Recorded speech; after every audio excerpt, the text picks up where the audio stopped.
bakit ba napakahirap para sa atin na gawin yung dapat gawin? Marami sa atin alam naman kung ano dapat ang gawin. Pero bakit hindi natin magawa-gawa yung dapat nating gawin? Kasi marami din po sa atin na iipit sa mahirap na sitwasyon. Sometimes, some of us are put in a dilemma. Ano ba dapat ang pipiliin ko? Ano ba dapat ang aking gagawin? Oo nga naman po. Halimbawa sa isang estudyante, nakikita niya ang kanyang mga magulang naghihirap, napakarami nilang utang, titigil ba ako sa aking pag-aaral para matulungan ko sa pagtatrabaho ang aking mga magulang o magpapakatapos ako at doon ako tutulong? Parehas naman po na mabuti, hindi po ba? Ang tulungan ang magulang, ang magpakatapos. But what is the right thing to do? O kaya naman po, iiwan mo na ba yung iyong asawa na hanggang ngayon hindi pa natutututo kasi nasasaktan ka? O papasensyan mo siya, papatawarin mo siya para hindi kayo maging broken family? It's lang naman po, di po ba? Your peace of mind and also the integrity, the unity of your family. Ano ang gagawin mo? Papagamot mo ba yung iyong magulang kahit na sinabi ng doktor stage 4 cancer, wala kayong magagawa at wala din kayong pera? O kahit na paano, kahit na umutang ka, papagamot mo siya. Parehas lang naman po, hindi po ba? Na ikaw, na mahalin mo ang magulang mo sa pamamagitan ng pagpapagamot o talagang tanggapin mo na lang na mawawala siya kasi tayo din naman lahat. Darating ang panahon na mawawala din tayo dito sa mundo. Mga mahihirap na sitwasyon at kalagayan sa ating buhay. Pero hindi po tayo nag-iisa. Kasi kahit ang ating Panginoon ay nalagay din sa mahirap na sitwasyon. Binigyan daw siya ng isang tanong na kung saan gusto siyang magkamali ng kanyang mga kaaway. Dapat ba na magbayad ng buwis sa mga Romano o hindi? Kasi kahit na ano ang isagot niya, mali pa rin siya at magkakaroon siya ng kaaway. Kung isasagot ng ating Panginoon na dapat magbayad sa mga Romano, makakaaway niya kanyang mga kababayan, ang mga Hudyo, tatawagin siyang traitor. Kung sasabihin naman niya na hindi dapat magbayad sa mga Romano, magagalit naman ang mga Romano sa kanya. Baka agad siyang patayin na hindi pa tapos ang kanyang misyon. Pero tingnan niyo po kung paano sumagot ang ating Panginoon. Inisip pa rin niya at isinama pa rin niya sa kanyang desisyon ang Diyos Ama. My dear friends, that is the challenge for all of us. When making a decision, if you want to have the right choice, always consider God first. Do not forget about God. Ask the Lord about the things that you should do. Kaya nagkakamali tayo, kasi palagi natin tinatanong ang ating sarili, hindi natin sinasangguni ito sa Diyos. Amen?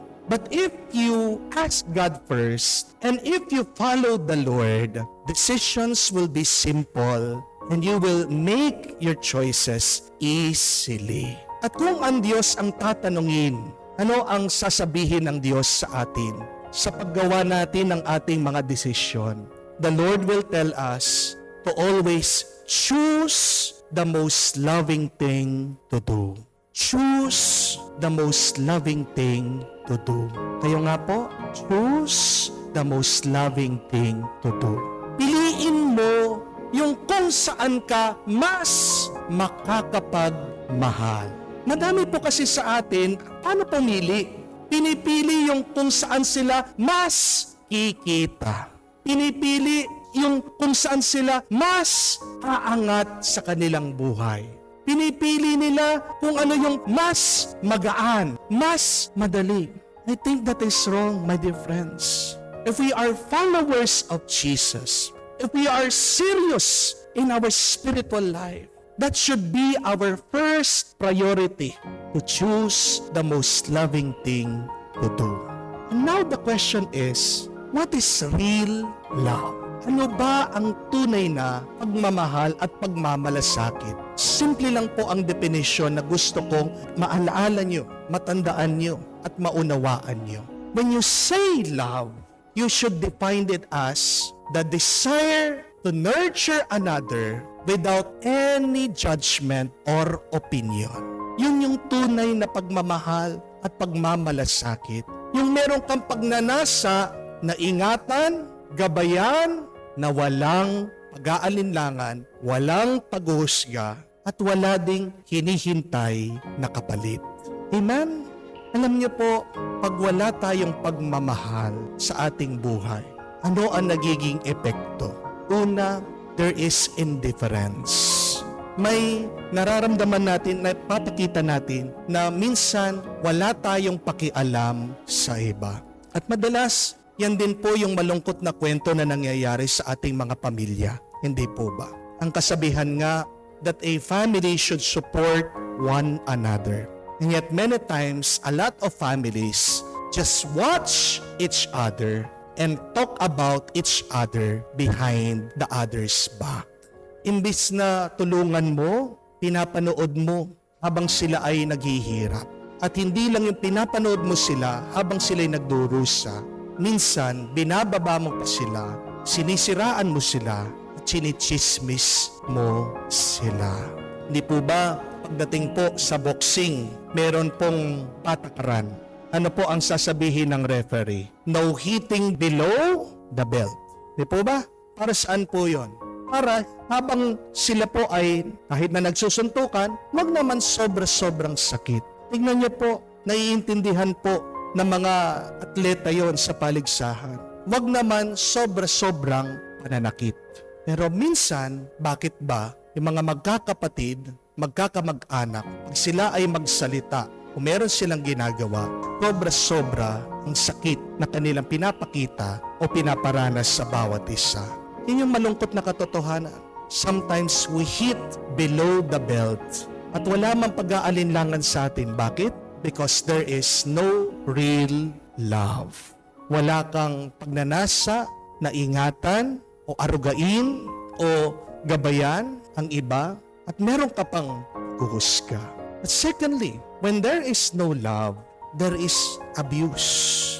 At yan din po yung isang malungkot na katotohanan.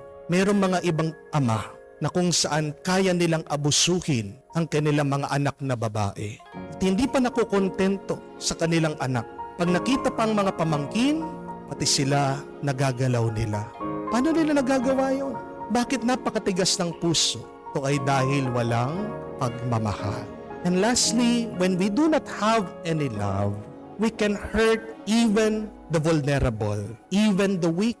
Pag wala kang pagmamahal, kahit na yung mga kawawa, lalong nagiging kawawa.